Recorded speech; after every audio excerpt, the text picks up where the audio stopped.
민수기 15장 1절로 41절까지의 말씀 다 같이 읽겠습니다. 여호와께서 모세에게 일러 가라사대 이스라엘 자손에게 고하여 그들에게 이르라. 너희가 내가 주어 거하게 할 땅에 들어가서 여호와께 화제나 번제나 서원을 갚는 제나 악헌제나 정한 절기제에 소나 양으로 여호와께 향기롭게 드릴 때에는 그 예물을 드리는 자는 고운 가루 에바 10분지 1에 기름 한 흰에 4분지 1을 섞어 여호와께 소제로 드릴 것이며, 번제나 다른 제사로 드리는 제물이 어린 양이면 전제로 포도주 한 흰에 4분 1을 예비할 것이요, 수양이면 소제로 고운 가루 한 에바 10분지 2에 기름 한 흰의 3분지 1을 섞어 예비하고, 전제로 포도주 한 흰의 3분지 1을 드려 여호와 앞에 향기롭게 할 것이요, 번제로나 서원을 갚는 제로나 화목제로 수송아지를 예비하여 여호와께 드릴 때에는 소제로 고운 가루 한 에바 10분지 3에 기름 반 흰을 섞어 그 수송아지와 함께 드리고, 전제로 포도주 반 흰을 드려 여호와 앞에 향기로운 화제를 삼을지니라. 수송아지나 수양이나 어린 수양이나 어린 염소에는 그 마리수마다 이 위와 같이 행하되 너희 예비하는 수요를 따라 각기 수요에 맞게 하라. 무릇 본토 소생이 여호와께 향기로운 화제를 드릴 때에는 이 법대로 할 것이요, 너희 중에 우고하는 타국인이나 너희 중에 대대로 있는 자가 누구든지 여호와께 향기로운 화제를 드릴 때에는 너희 하는 대로 그도 그리할 것이라. 회중 곧 너희나 우거하는 타국인이나 한 율례니 너희의 대대로 영원한 율례라. 너희의 어떠한 대로 타국인도 여호와 앞에 그러하리라.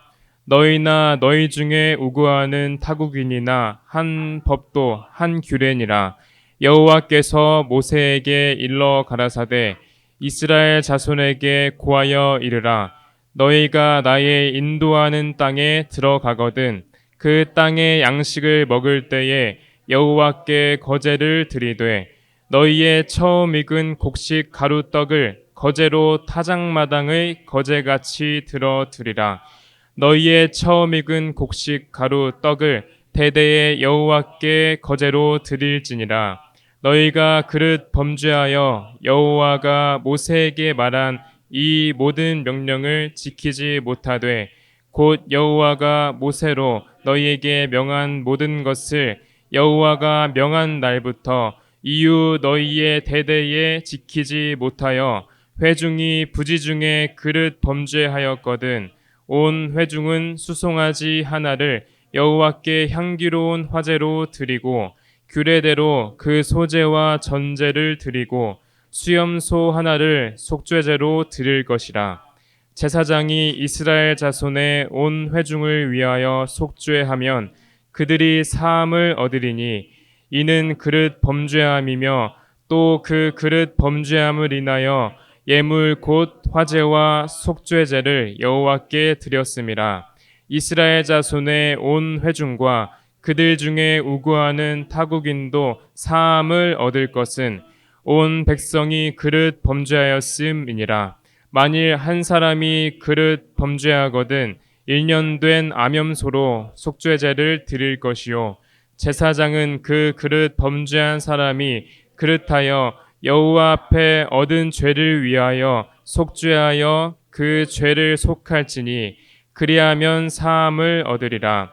이스라엘 자손 중 본토 소생이든지 그들 중에 우고하는 타국인이든지 무릇 그릇 범죄한 자에게 대한 법이 동일하거니와 본토 소생이든지 타국인이든지 무릇 짐짓 무엇을 행하면 여호와를 회방하는 자니 그 백성 중에서 끊쳐질 것이라. 그런 사람은 여호와의 말씀을 멸시하고 그 명령을 파괴하였은즉 죄악이 자기에게로 돌아가서 온전히 끊쳐지리라. 이스라엘 자손이 광야에 거할 때에 안식일에 어떤 사람이 나무하는 것을 발견한지라. 나무하는 자들 발견한 자들이 그를 모세와 아론과 온 회중의 앞으로 끌어왔으나 어떻게 처치하는지 지시하심을 받지 못한 고로 가루었더니 께서 모세에게 이르시되 그 사람을 반드시 죽일지니 온 회중이 진 밖에서 돌로 그를 칠지니라. 온 회중이 곧 그를 진 밖으로 끌어내고 돌로 그를 쳐 죽여서 여호와께서 모세에게 명하신 대로 하니라.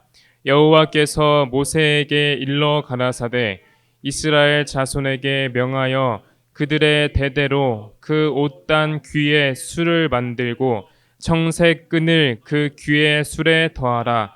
이 술은 너희로 보고 여호와의 모든 계명을 기억하여 준행하고 너희로 방종케 하는 자기의 마음과 눈의 욕심을 쫓지 않게 하기 위함이라. 그리하면 너희가 나의 모든 계명을 기억하고 준행하여 너희의 하나님 앞에 거룩하리라. 나는 너희의 하나님이 되려 하여 너희를 애굽 땅에서 인도하여 낸 여호와 너희 하나님이니라. 나는 여호와 너희 하나님이니라. 아멘. 이 시간에는 이영 목사님께서 나오셔서 말씀 전해 주시겠습니다. 오늘 말씀을 보겠습니다. 민수기 강해 27번, 민수기 15장 전체를 읽었습니다. 소 제목 6가지가 있습니다. 제사란 무엇인가? 그 다음에 5대 제사와 7절기와 7절기에는 7제사가 있습니다. 그 외의 제사들. 그 다음에 제사의 방식에는 어떤 방식이 있는가? 그 다음에 제사와 절기를 통하여 예수 그리스도는 누구신가에 대해서 우리들이 보고 안식일에 대한 말씀과 성도의 복장, 의복에 대해서도 끝부분에 말씀하셨습니다. 이것을 차례대로 보기로 하겠습니다. 그런데 여러분, 지금까지 민수기 강해의 흐름을 여러분들이 보실 수 있어야 돼요. 지난번 직전까지만 해도 우리는 이스라엘이 애굽에서 나와 광야 생활을 하면서 계속 범죄하는 것을 보아왔어요. 그래서 그 부분에 대해서 우리는 계속 다루고 하나님의 말씀을 들었습니다. 그런데 그러다가 오늘 갑자기 내용이 확 바뀌는 거예요. 어떤 흐름에서 반전이 일어난 거예요. 이런 것을 뭐라고 말하는가 하면은 삽입장애라 그래요. 흘러가다가 다른 생소한 말씀이 중간에 딱 끼어 넣어지는 것. 그래서 여러분, 민수기의 흐름을 보십시오. 여기서 왜 갑자기 제사가 나오냐 이거지. 원래 제사의 상세한 말씀은 성경에서 어디에서 제일 많이 나옵니까? 레위기. 잘 알았어요. 레위기 제목 자체가 뭐예요? 제사의 법이에요. 근데 이거 갑자기 민수기 15장에서 제사, 절기 계속 나와. 왜 이렇게 갑자기 삽입장으로 민수기 15장에서 제사가 나오는지, 절기가 나오는지 아시는 분? 레위기에서 또 모세를 통하여 하나님께서는 이스라엘에게 계속 율법을 가르쳤어요. 하나님의 백성으로서 어떻게 해야 함을 지도하셨어요. 그런데 이스라엘은 계속 매일 하나님의 말씀 듣고도 어떻게 했습니까? 계속 범죄했죠. 그래 하나님께서 안 되겠다. 뭐가 안 되겠어요? 다시 가르쳐야 되겠다. 무슨 말씀인지 아시겠죠? 그래서 계속 범죄하는 이스라엘에게 하나님의 말씀을, 이미 하셨던 말씀을 다시 가르치고 다시 강조하고, 그래서 신약에서도 보면은 우리 예수님의 말씀이 반복법을 많이 사용하세요. 같은 말씀을 자꾸 되풀이해요. 왜 그런지 아세요? 이게 사람들이요, 한두 번 듣고는 머리에 잘 안 새겨져. 마음에 잘 안 새겨져. 그래서 자꾸 말해야 돼. 여러분, 그래서 하나님이나 주의 종이 여러분들에게 똑같은 걸 자꾸 말하는 경우 있죠. 그거 섭섭하게 듣지 마십시오. 반복해서 자꾸 말하는 게 있죠. 그거 반복하다 보면 이제 배기는 거야. 새겨지는 거예요. 주님을 찬양합시다. 여기 와서요, 갑자기 제사를 다시 말씀하세요. 그러면 질문할게요. 성경의 다른 부분에서, 다른 책에서, 신약이나 구약에서 갑자기 흐르다가 다른 말씀이 딱 들어가는 삽입장이 또 어디 있을까? 여러분, 계시록 13장에 뭐가 나오는지 아세요? 적그리스도와 그다음 뭐요?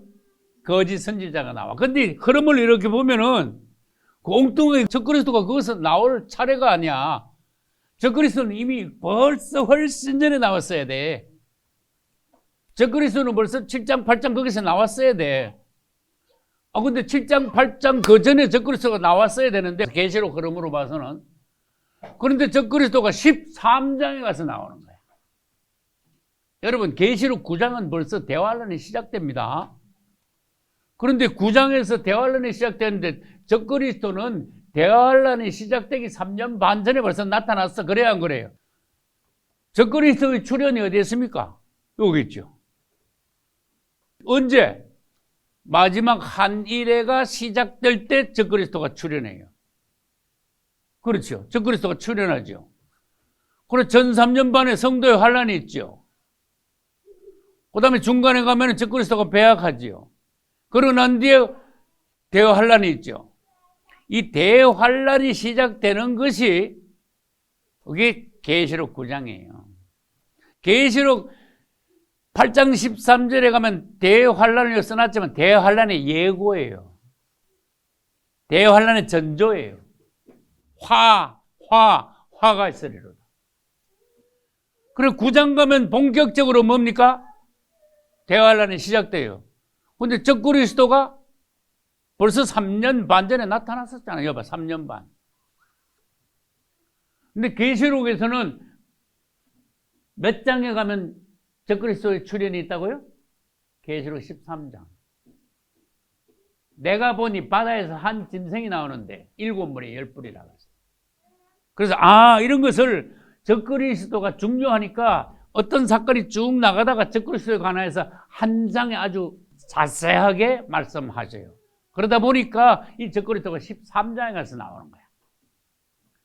그 다음에 계시록 17장, 18장 가면은 큰 성 바벨론의 실상과 멸망이 나오는데, 큰 성 바벨론은 여기 후 3년 반 시작될 때 큰 성 바벨론이 멸망해야 돼. 계시록 9장 근처에서 큰 성 바벨론이 멸망해야 돼. 큰 성 바벨론 대표는 로마 캐토릭이에요. 로마 제국과 로마 캐토릭.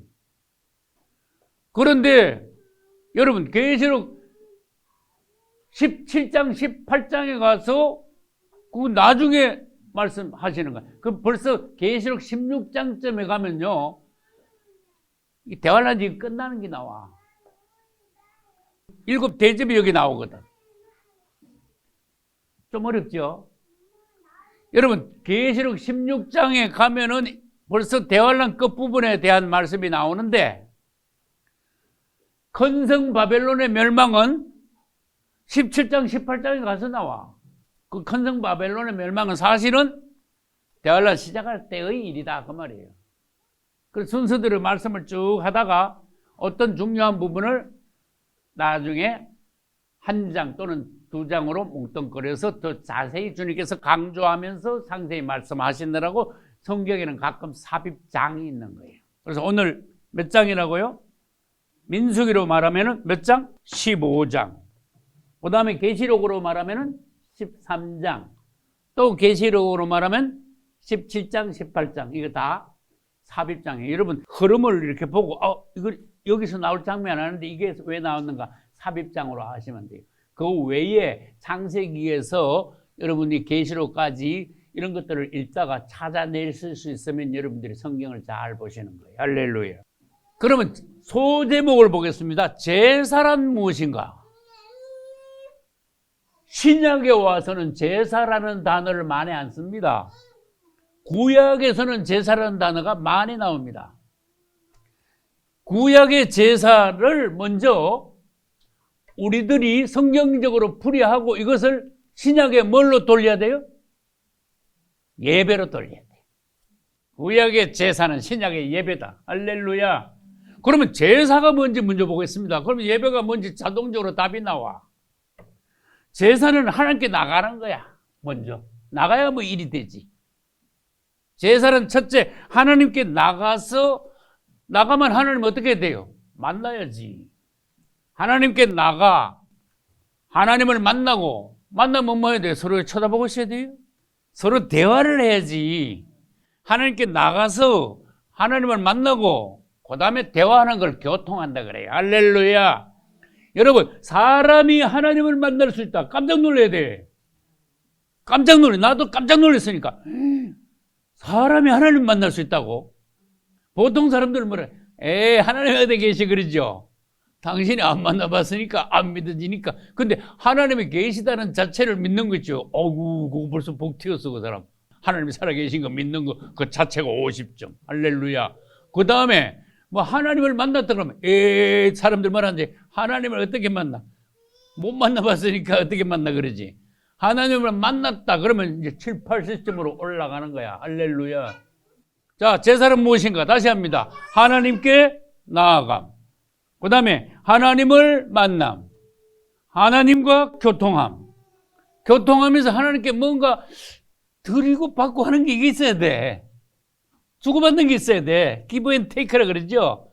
우리가 하나님께 예물을 드리고 하나님으로부터 죄 사함을 받고 그 다음에 제사장을 통하여서 축복의 말씀을 받고 주님이 실제로 이스라엘 백성들을 복되게 하시고 젖과 꿀이 흐르는 땅에서 하나님을 누리게 하시고 천국을 맛보게 하시고 할렐루야. 여러분 지금 이 모든 것하고 뭐하고 연결시켜야 돼요? 오늘날 예배하고 연결시켜야 돼요. 여러분의 성도의 생활과 연결시킬 수 있어야 돼요. 그러면 제사를 드리려면 세 가지가 꼭 있어야지. 셋 중에 하나가 빠지면 제사가 안 돼. 첫째, 제단이 있어야 돼. 제단. 그래서 하나님께서는요, 너희들 아무 데서나 제사 드리지 마. 하나님이 인정하시는 정식 제단이 있는 곳에 가서 드려. 아멘. 영으로 드리, 영과 진리, 진실로, 영 안에서 진정으로 예배 드리라는 거하고 같은 거예요. 발로 나가지고 있지 말고 마음으로 혼으로가 아니고 영 안에서 진실한 예배를 드리라는. 그래서 이스라엘 사람들은요, 아무나 자기 동네에서나 산에 가서 제사 못 드립니다. 어디 가야 돼요? 예루살렘 성전에 가야 돼. 하나님께서 택한 곳에 백성들이 모여라 그랬어요. 그래서 하나님께서 정하신 제단에 가야 돼. 그 다음에 출애굽기 보면요, 빈손으로 내게 보이지 마라. 여러분 오늘 빈손으로 안 나왔겠죠?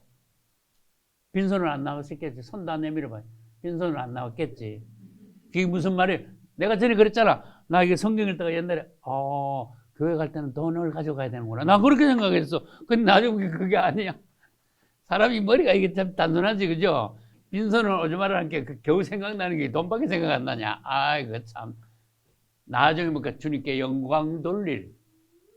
이스라엘 백성들은 주님께서 우리를 애굽에서 인도하여 가나안 땅까지 들어가지고 그 가나안 땅 풍성한 젖과 꿀이 흐르는 땅에서 마음대로 소출하게 하셔가지고 막 차고 넘쳐. 주님께서 인도하셔서 우리들이 이 가나안 땅 주님의 주시는 땅에서 이렇게 많은 소출을 했습니다. 이 일부 제일 좋은 것을 주님께 드립니다 하고 주님께 가지고 나와가지고 주님 주시는 축복에 감사하시라. 영광을 돌리라. 할렐루야.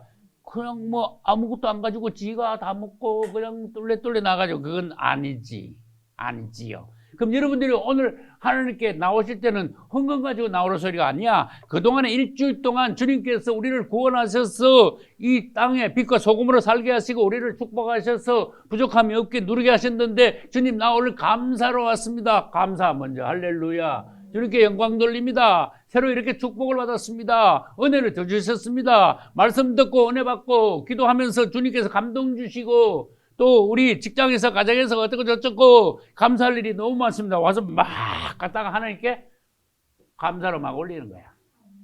주님을 막 찬양한 거야. 그러면 뭐 엄청 하나를 갖고 와가지고 다른 사람보다 더 엄청 많이 하나님께 드린 거야. 할렐루야. 이런 것을 가지고 제물이라 그래. 첫째 뭐가 있어요? 제단이 있어야 되고, 둘째 뭐가 있어요? 제물이 있어야 돼. 빈손으로 털렁털렁 오지 마라 그 말이에요. 그런데 아무나 제사 못 드려. 누굴 통해서 제사를 드려야 돼요? 제사장이 있어야 돼. 근데 왕도 제사 못 드려. 미안하지만. 그래서 오늘날 신약에서는 구원받은 모든 하나님의 백성들은 왕 같은 제사장이다. 할렐루야. 주님을 찬양합니다. 그 다음에 하나님 앞에 제물을 가지고 나와서 제사장을 통하여서 정하신 제단에서 예물을 드리면은 주님 앞에 여러 가지의 효과가 있어. 축복이 있어. 속죄하게 돼. 죄를 갚아. 그 다음에 주님께 감사를 올려드려. 서원한 거 있으면은 서원도 확정해. 하나님 앞에서 문제도 해결되고, 하나님 앞에서 죄인 취급 당하지 않고 이제는 의인으로 인정받고, 하나님 앞에 비는 것, 하나님께 기도하는 것, 소원하는 것이 제사장을 통해서 축복하시는데, 이 제사장은 예수 그리스도를 예표합니다. 예수 이름으로 하나님께서 우리들을 축복하셔서 이제 죄인들로가 아니라 하나님의 축복받은 백성으로 하나님의 그늘 아래에서 하나님을 누리는 그러한 이스라엘을 이룬다. 오늘날 교회를 이룬다. 할렐루야. 그 다음에 이거 봐요. 우리 제사는 무엇인가 하면서 이 제사에는 5 제사가 있고 7 절기의 제사 있고 그 외에 제사가 또 있는데 제사의 방식은 어떠한데 이 제사를 통해서 예수님에 대해서 알아야 돼. 우리는 어떻게 예수님을 따라 우리 자신을 예물로 드리고 예배의 생활을 하느냐 그걸 알아야 돼요. 그 다음에 구약의 안식일과 오늘날 바뀐 주일의 의미가 무엇인가. 그 다음에 복장 이야기도 나요. 이게 우리들이 몸과 마음을 단정히 하는 것도 주님이 또 가르쳐 여기서. 할렐루야. 이 제사를 통하여 우리는 예수님이 누구신가 알 수가 있어. 절기를 통하여 그분은 무엇을 이루시는가 알 수가 있어. 그분의 성품은 어떠한가? 그분의 인격은 어떠한가? 예수님에 대해서 점점 더 자세히 알 수 있는 것. 성경의 모든 부분을 통해서 우리는 뭘 알 수 있습니까? 예수님은 누구신가? 가장 고상한 지식이 뭐예요? 예수 그리스도를 아는 것이죠. 여러분, 예수를 하나하나 알아갈 때 자부심을 가지시기 바랍니다. 보화를 여러분들이 건진 거예요. 할렐루야. 오늘 이 제사를 통해서도 예수님이 누구신가? 그러면 주님이 누구신가 알면은 나도 그러면 주님과 같이 이러한 예배 생활을 해야 되겠다 하는 것을 우리들이 배울 수가 있어요. 점점 거룩한 백성이 되어가요. 할렐루야. 여기 거룩이라는 말씀이 나오잖아. 40절. 그래야면 너희가 나의 모든 계명을 기억하고 준행하여 너희의 하나님 앞에 거룩하리라. 그렇게 되면 거룩하게 되는 거예요. 의롭게 되는 거예요. 거룩은 뭐예요? 하나님과 같게 되는 거예요. 거룩은 하나님의 성품 중에 하나예요. 할렐루야. 내가 거룩하니 너희도 거룩하라. 할렐루야. 은혜 되죠. 귀한 세상 사는 거 거룩한 주님을 닮은 우리의 삶이 되어야 되겠다. 할렐루야. 그런데 질문할 게 있는데요. 성경에서 제사를 제일 처음 드린 사람 누구? 아벨. 그거 잘하신 거예요. 아벨. 아벨은요, 성경에서 처음 제사를 드린 사람이에요. 아벨은 누구보다? 가인보다 뭘 드렸어? 더 나은 제사를 드렸다. 그러니까 아벨은 첫 제사를 드린 제사장이야. 맞습니까? 제사장이 제사를 드릴 수 있으니까. 그 다음에 누가 제사 드린 게 나옵니까? 성경에 어디 가면? 노아가 방주에서 나오자마자 하나님께 제사를 드려요. 할렐루야. 그 다음에 또 누가 제사를 드린가? 그 다음에 이렇게 설설 나가봅시다. 누가 또 있어? 제사 드리는 거. 아브라함이 갈대우르에서 하란으로 해가지고 가나안 땅에 왔더니 제사부터 먼저 드렸어. 할렐루야. 아브라함이 장막을 치고 장막 앞에 뭘 쌓았어요? 제단을 쌓고 그 위에 제물을 놓고 여호와 이름을 불렀어. 야, 참 그 장면 멋있어. 확실히 아브라함이다. 그래 장막 앞에 제단 쌓을 걸 어떻게 알았나? 오늘날 보면요. 성막 그림하고 아브라함 장막 그림하고 아주 닮았어. 모형이야. 오늘날 우리가 생활 중에서 어떠한 예배 생활을 해야 되는가? 아브라함을 보면 알 수가 있어요. 그걸 하나님께서 이렇게 내다보셨어. 이제 내려다보셨어. 땅을 하나님께서 이렇게 내다보시니까 갈 곳이 딱 한 군데밖에 없어. 전부 다 사람들이 다 죄인이야. 다 썩었어. 다 엉망이야. 다 소돔과 고모라 같아. 이 땅 사람들 전체가. 그 많은 사람들이. 그런데 이렇게 보니까 한 군데 갈 데가 있어. 하나님이. 어디에요? 아브라함 집이야. 그래서 아브라함 집만 찾아오셔서 주님을 찬양합니다. 여러분 가정에, 여러분 심령에, 우리 교회에 주님이 찾아오실 수 있게 돼요. 주님을 찬양합니다. 그러니까 결국은 이 제사는 6,000년 전부터 시작됐는데 마귀가 어떻게 한 줄 아세요? 마귀는요, 하나님께 드리는 제사를 싹 바꿔버렸어. 그래가지고 지금 요즘도 추석이나 구정되면 각 가정마다 제사를 또 드리잖아. 그 제사하고 우리 제사하고 틀린 겁니다. 우리 교회에서 구약시대 때 이스라엘이 드리던 그 제사는 하나님께 드린 제사인데 요즘 한국에서 명절에 드리는 제사는 누구한테 드리는 거예요? 귀신한테 드리는 거예요. 어떤 사람들은 아주 미풍양속이라고 누구한테 드린다 그래? 조상한테 드린다. 거짓말 하지 마. 아이, 조상한테 드린다고. 거짓말 하고 있네. 귀신한테 드리는 거야. 그래서 내가 30몇 년 전에 그거 읽고 깜짝 놀랐어. 아, 나 이거 몰랐는데. 고린도전서 10장 20절. 대저 이방인의 제사하는 것은 누구에게 하는 것이요? 귀신에게 하는 것이요. 하나님께 제사하는 것이 아니니 나는 너희가 귀신과 교제하는 자 되기를 원치 아니하노라. 우리는 주님께만 제사드립니다. 예배드립니다. 할렐루야. 구약시대 때 제사가 신약에 와서 예배가 됐어요. 그러면 구약에 뭐가 신약으로 바뀐 거 또 뭐가 있는가 하면은 여기 보면 안식일 나와. 이제 구약시대 때 안식일이 신약에 와서 뭘로 변했어요? 주일로 변했어요. 안식일은 유대교의 율법으로 주님께서 정하신 7째 날이고 교회에서 주일은 예수 그리스도의 부활하심을 기념하여 초대교회 사도들부터 지키기 시작한 제8일 예수의 부활의 기념이에요. 할렐루야. 그 다음에 구약에서 뭐가 신약에서 뭘로 바뀌었을까? 그렇지요. 할례는 뭘로 바뀌었어요? 침례로 바뀌었죠. 6월절이 뭘로 바뀌었어요? 성만찬으로 바뀌었죠. 아, 이런 걸 알아야 돼. 그러니까 어떤 교단에서는요, 구약 거 가지고 막 물고 늘어지는 거야. 구약이 이래 했잖아. 막 이러면서. 그래서 왜 안식일 왜 안 지켜? 막, 아이고. 여러분, 시대가 바뀌었어요. 안식일 지키는 거는요, 유대교예요. 구약에서예요. 신약에서 사도들이 한 것은 예수의 부활을 기념하여 뭐를 지켰다고요? 주일을 지켰어요. 주일은 몇째 요일입니까? 8째 날이야. 이상하네. 8째 날. 일주일은 7일인데 왜 8째 날이니까. 그래서 8일이라는 숫자가 부활의 수입니다. 할렐루야. 주님은 부활의 수 8번째 날에 나셨어요. 주일이. 여기 5대 제사와 7절기와 그 외 제사가 있어요. 5대 제사 말해볼게요. 5대 제사.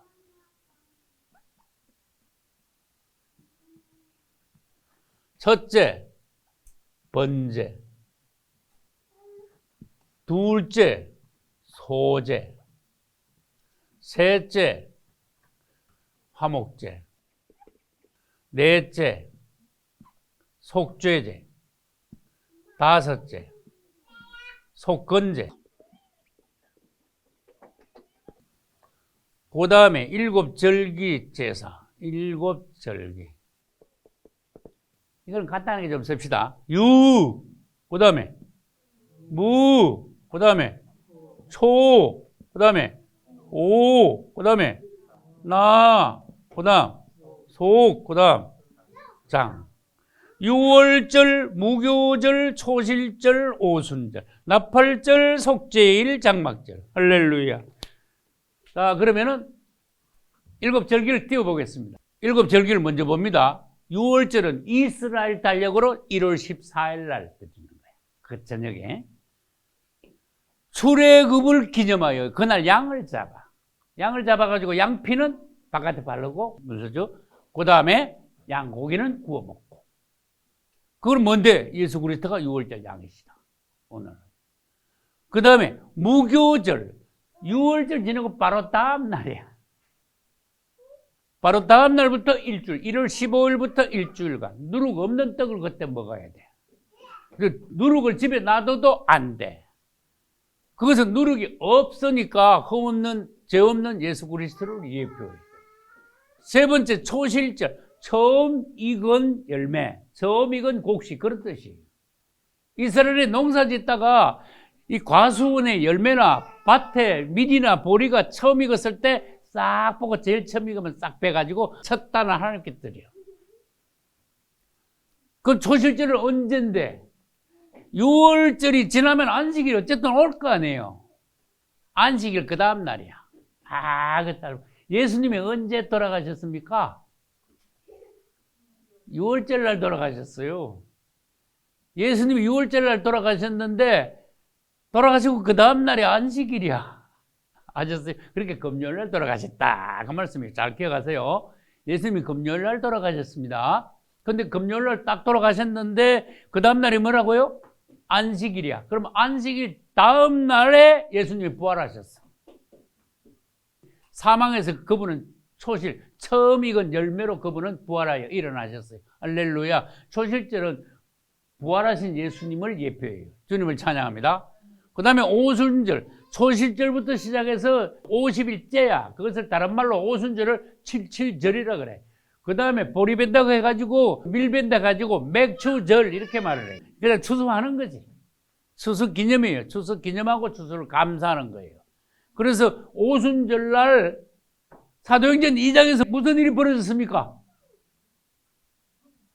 성령이 강림하셨잖아. 이거하고 연결을 시킬 줄 알아야 돼. 여러분, 구약의 오순절의 의미가 무엇인가 신약에 와서 주님이 확실하게 보여주셨어요. 사도행전 2장에 보면 오순절이 이미 이름에 그랬었죠. 제자들이 이제 다락방에 있었는데 성령이 불의 혀같이 내려왔죠. 모든 사람이 임했지요. 새 방언으로 말했지요. 이거 오순절하고 뭔가 성령의 역사하고 관계가 되는구나. 그러니까 주님이 성령으로 내려오셔서 영혼을 추수하는 것하고 연결돼 있어.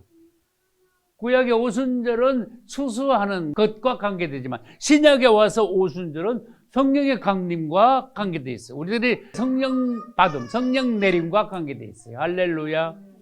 그래서 오순절 다음에 뭡니까? 나팔절. 7월 1일 날 나팔을 불어. 빰빠라빵 불 때 노예들을 해방시켜요. 할렐루야. 그 다음에 빚쟁이들 다 탕감시켜줘. 안 갚아도 돼. 탕감시키는 거야. 그렇게 주님이 부활을 하시면은 우리들은 모든 죄에서 놓이고 그 다음에 모든 죄에서 사함받고 해방받는다 그 말이에요. 그래서 나팔절하고는 예수님의 재림하고 관계 있습니다. 할렐루야. 그 다음에 속죄일. 이건 사실은 특히 유대인들하고 관계돼. 예수님이 재림하시면은 공중재림과 지상재림이 있는데 유대인들 그동안에 예수 안 믿었잖아. 그러니까 특별히 유대인들의 죄를 사하시고 그 다음에 우리 세상의 모든 인류의 죄를 주님께서 깨끗하게 하시고 난 뒤에 천년 왕국을 이루시는 주님이시죠. 그 천년 왕국은 뭔데? 장막절이에요. 속죄를 하고 난 뒤에 장막으로 들어가는 거예요. 농사를 지으면은 추수하고 난 뒤에 추수한 알곡들을 어디로 가져가야 돼요? 곡간으로 가져가야 되죠. 그러니까 천년 왕국은 곡간이야. 장막이야. 그래서 실제로 이스라엘 사람들은요, 7월 15일부터 7일간 장막을 쳐. 장막은 다른 말로 뭐예요? 초막이야. 장막절, 초막절. 같은 단어예요. 그래서 바깥 집에서 안 살아요. 저 들에 나가가지고, 광장에 나가가지고, 장막, 초막을 치고, 거기서 일주일 동안 살아야 돼. 너희들, 조상들은 말이야, 애굽에서 종되었다가 하나님께서 끌어내셨는데, 이 광야에서 40년 사는 동안에 장막 생활을 한 거야. 초막 생활을 한 거야. 하나님께서 너희들을 어떻게 축복하시고 인도하셨는지 너희들이 체험을 해야 돼. 감사해야 돼. 할렐루야. 실제로 우리에게 가장 축복된 장막은 천년 왕국이에요. 주님을 찬양합니다. 그러면 5 제사에 대해서 보겠습니다. 첫째, 번제. 두 번째, 소제. 세 번째, 화목제. 네 번째, 속죄제. 5번째, 속건제. 여기서 제일 어려운 게 속건제예요. 번제는요, 재물을 갖다 놓고 완전히 태워가지고 마지막에 뭐 될 때까지 태워야 돼? 제가 될 때까지 태워야 돼. 완전히 하나님께 바쳤다, 드렸다. 다 드렸다. 온전히 헌신했다. 그런 뜻이에요. 소제는 소나 양이나 염소 이런 걸로 비둘기 이런 걸로 드리는 게 아니고 산 짐승으로 드리는 게 아니고 곡식 밀가루에다가 기름을 섞어서 유향을 넣고 소금을 쳐가지고 번체를 구워.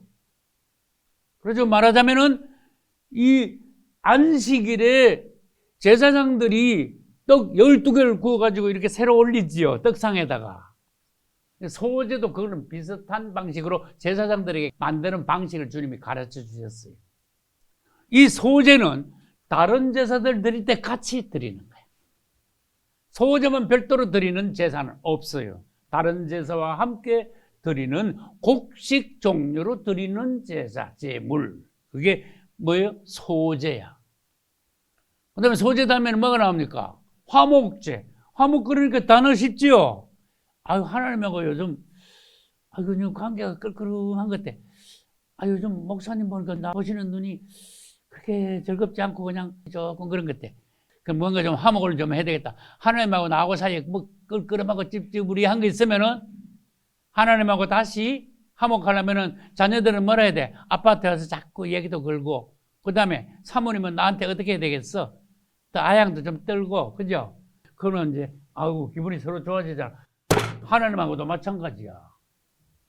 여러분 생활하다 보면 하나님하고 뭐 찝찝한, 뭐 좀 끌끌한 그런 때가 있어. 느낌이 와. 아, 그것도 못 느끼면 좀 곤란하지. 성도 생활하면서. 그럴 때 화목제 제물을 가져와 가지고 별도로 제사를 드릴 수 있어요. 자, 그러면 화목제 말고 낙헌제 있는데 이거 비슷한 것 같아. 낙헌제 뭐 감사제 뭐 이런 뭐야. 화목할 때 드리는 거하고 나중에 하나님이 축복하시 가지고 주님 앞에 요즘 감사 예물 드리듯이 아유 특별히 감사할 일이 생겼어요 해가지고 감사 드리는 거하고는 좀 달라. 좀 다르지요 봐요. 화목이 필요한데 화목은 이루어지고 주님이 나를 특별히 축복하셨다. 축복하신 데 대한 감사, 그 낙헌제야. 자기 스스로 드리는 거야. 화목제도 스스로 드리는 거야. 그래서 우리는 이 제사 종류에 따라서 우리 예배 생활이 어떠하면 알아야 돼. 번제 그럼 우리 자신을 온전히 주님께 드립시다. 헌신합시다. 할렐루야. 소제 그러면 고운 가루지요. 우리 자신들이 주님의 성품과 같이 돌이 섞이지 않은 그러한 순수한 우리의 인품, 인격을 가져야 되겠다. 예수님을 닮아야 되겠다. 우리의 모든 인성들이. 할렐루야. 그 다음에 화목제. 늘 하나님하고 거리낌 없이 교통하는, 가까이 가는, 다정한 하나님과 우리 사이가 돼야 되겠다. 할렐루야. 뭐 속죄제는 너무 쉽지 뭐. 속죄제가 제일 쉬운 것 같아. 죄 지었을 때 하나님 앞에 제물 드리고 다 죄 지었습니다 하고 제사 드리고 용서받는 거예요. 사함을 받는 거예요. 할렐루야. 근데 5 제사 중에 제일 어려운 게 뭐라 그랬어요? 속건제라 그랬어요. 누가 속건제 설명해 봐요. 속죄제가 제일 쉽죠. 죄 지었을 때 하나님께 제물 바치고 사함 받는 거예요. 속건제는 뭐 건져내는가? 내가 생활하면서 하나님의 성전이나 다른 사람에게 어떤 손해를 끼쳤을 때 그것을 갚는 거야. 죄하고는 다릅니다. 죄하고 손해하고는 다릅니다. 예를 들어서 어떤 사람이 성전에 갔어. 성전에 갔는데 성전 기물을 파손했어. 잘못 다루다가 그거 물러내야 돼. 물러내는 게 속건제야. 어떤 의사가 환자를 다루다가 자기가 잘못해가지고 환자가 손해를 봤어. 그거 사실 내가 잘못했습니다. 물러내야 돼. 근데 요즘 그런 의사 잘 있습니까? 잘 없지요. 어떤 의사가 나한테 물었어요. 내가 의료행위라다가 어쩌다가 사실 양심이 지금 찔리는데요. 그래서 내가 속건제 드려야 돼. 그래서 그 사람 만날 수 없는데 하나님 교회에다 갖다 바쳐요. 그래서 속건제가 뭔지 아시겠죠? 남에게 손해를 끼쳤을 때, 주님이 교회에 뭔가 손실을 끼쳤을 때, 양심에 뭔가 찔려, 그거 자꾸 계속까지 가면요, 주님 심판 때까지 갑니다. 그렇게 갚을 수 있는 거는 갚고 못 갚겠다 그러면 하나님 앞에다가 예물로 대신 내야 돼. 그래야 마음이 시원하게 깨끗하잖아. 그죠? 그래서 5가지 제사가 있어요. 우리 생활하면서 이 5가지 제사, 그 다음에 7 절기의 제사, 우리도 주님이 어떤 분인가 따라서 주님의 삶을 살고 주님의 인품을 담고 그렇게 해야 된다. 그래. 주님은 이거 5가지를 다 들이신 분이에요. 할렐루야. 주님은 7 절기를 다 행하시고 그 다음에 나팔절, 속죄일, 장막절 요거만 아직도 안 하셨어요. 주님이 오시면은 뭐가 이루어져? 나팔절, 속죄일, 장막절 요 3가지가 이루어지는 거예요. 이제 성경이 다 이루어지는 거예요. 주님을 찬양합니다. 근데 어떤 제사는 불로 태우고 어떤 제사는 불로 안 태워. 그래서 제목이 뭐가 있어요? 제사의 뭐 방식. 뭐 제사 그러면 다 불로 태웁니까? 아닙니다. 그래서 어떤 제사는 불로 태우는데 그것을 화제라 그래. 불로 화자 써가지고. 어떤 제사는 불로 태우는 게 아니에요. 포도주나 국을 가져와가지고 어떤 제물이 있는데 제물에다가 갖다 부어. 이렇게. 그래서 디모데 후서에서 바울이 죽기 직전에 내가 이미 주님 앞에 부어졌다. 근데 그 전제로 자기 자신을 완전히 자기 생명을 완전히 드렸다. 그런 뜻이에요. 디모데 후서에 바울이 마지막 남긴 말을 여러분들이 읽어보시기 바랍니다. 나의 달려갈 길을 다 달리고 내가 믿음을 짓겠다. 이후로는 주님께서 나에게 멸류관을 예배하실 것이다. 나뿐만 아니라 주님이 오시면 기다리는 너희들 모두에게다. 할렐루야. 그때 부어드린다는 말이 있어. 그게 전제야. 전제는 붓는 걸 말해요. 할렐루야. 여러분 자신을 하나님 앞에 생명을, 정성을, 사랑을 완전히 부어드림. 예수 그리스도 그분은 자신을 남김없이 완전히 부어드린 분이에요. 할렐루야. 완전히 태워드린 분이고 완전히 부어드린 분이고 할렐루야. 그분은 속죄제를 드린 분이에요. 우리의 죄를 그분은 대신 짊어지셨어요. 주님을 찬양합니다. 그 다음에 전제 다음에 뭐가 있는가 하면요, 요제라는 게 있어요. 요제. 요제는 그 짐승은 잡으면은 가슴 부분, 살. 그 다음에 곡식단이나 다른 어떤 농작물을 가져와 가지고 제사장한테 주면은 제사장은 이걸 받아 가지고 불에다 태우는 게 아니에요.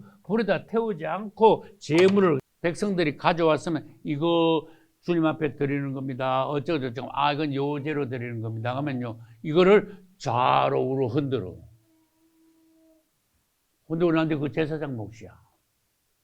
요제는 제사장 몫이야. 요제는 예수 그리스도의 부활을 예표합니다. 주님을 찬양합니다. 주님이 일어나셨다. 돌아가셔가지고 음부에 내려가셔서 꼼짝 못하신 게 아니고 일어나셨다. 뭐 하셨다? 주님 부활하셨다. 할렐루야. 그 다음에 요제 다음에가 거제예요. 거자는 든다 그런 뜻이야. 들거자. 그러면 요제는 좌우로 왔다 갔다 하는데 거제는 어디로 왔다 갔다 해야 돼요? 상하로 왔다 갔다 해야 돼요. 올라가셨네. 올라가셨다는 건 뭐예요? 성천을 말하지요. 그럼 올라갔다 이건 또 뭐예요? 올라가신 그분은 다시 오신다 그랬어. 할렐루야. 가시는 그분은 성경이 참 얼마나 놀랍습니까? 그분은요 부활하셨지요. 성천하셨지요. 그 다음에 또 오신다 그랬어. 할렐루야. 오순절날 이미 오셨고 그 다음에 실제적으로 공중 재림하시고 또 그 뒤에 지상 재림하실 것이고 할렐루야. 그분은 살아나셨고 그분은 올라가시고 성천하셨죠. 그분은 재림하신다. 또 다시 오신다. 성령으로도 오신다. 할렐루야. 그래서 우리는 4번 예수 그리스도는 누구신가? 5 제사에서 예수님을 보았고 7 절기를 통하여 예수님을 보았고 그 다음에 여기 그 외의 제사 있죠. 낙헌제. 아까 말씀드린 감사제하고 같은 거예요. 낙헌제 말고 또 뭐가 있는가 하면 서원 드릴 때요. 서원 제사를 드려. 절기 때 제사 드리지요. 그 다음에 막 안식일에 제사 드릴까 안 드릴까? 상식적으로 안식일날 제사 드려야 돼. 그 다음에 여러분 월삭이 뭔지 알아봐. 월삭. 성경에 월삭이라는 단어가 있어. 초하루를 월삭이라 그래. 초하루마다 이 제사를 드려요. 제사 종류도 많잖아 벌써. 그래서 이 모든 제사들을 오늘날 우리는 예배로 바꾸어 구약의 제사를 신약에 와서 이러한 다양한 예배를 주님 앞에 드릴 수 있어야 한다. 할렐루야. 초하루는 시작이잖아. 주님, 기약이면 주님 새 달이 시작됐습니다. 감사합니다. 주님 한마디라도 기도하면 얼마나 좋아. 안 하는 것보다 얼마나 주님이 기뻐하시겠어. 할렐루야. 그래서 감사한 일이 생겼어. 주님 이거 너무 감사합니다. 감사 예배를 또 드려. 할렐루야. 이 모든 조건들을 따져가지고 남보다 난 예배를 더 많이 더 간절하게 더 적극적으로 드리겠다. 주님 보시기에 A급이 되는 거예요. 할렐루야. 그 다음에 5번 안식일의 의미. 안식일에 대해서 아까 여러분 했습니다. 32절로부터 36절에 보니까 어떤 사람이 안식일에 나무하러 가다가 걸렸어. 그 사람 결국 어떻게 됐어요? 돌에 맞아 죽었어. 아우, 여러분 주일 안 지키다가 요새 돌에 맞아 죽으면 어떻게 되겠습니까? 뭐 나만 나겠습니까? 교회 이거 안 되겠죠. 그 의미를 알아야 돼.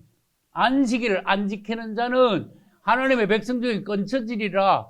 안식일은 그 당시에 주님께서 창세기 1장에서 6일 동안 천지 만물을 창조하시고 7일째 하나님께서 안식하셨어. 그러면 너희들도 같이 안식해. 무슨 뜻이에요? 너희들도 하나님의 안식일을 지킬 때 하나님의 안식에 들어올 수 있는 거야. 그건 뭐예요? 천국에 들어올 수 있는 거야. 천국 백성이 될 수 있는 거야. 할렐루야. 그것이 신약에 와서 뭐로 바뀌었다고요? 주일로 바뀌었어요. 주님의 부활에 동참하는 거야. 주일을 지키는 것은 오늘날 주님의 부활에 동참하는 거예요. 우리도 주님과 같이 부활하여 죽어도 살리라 그랬어요.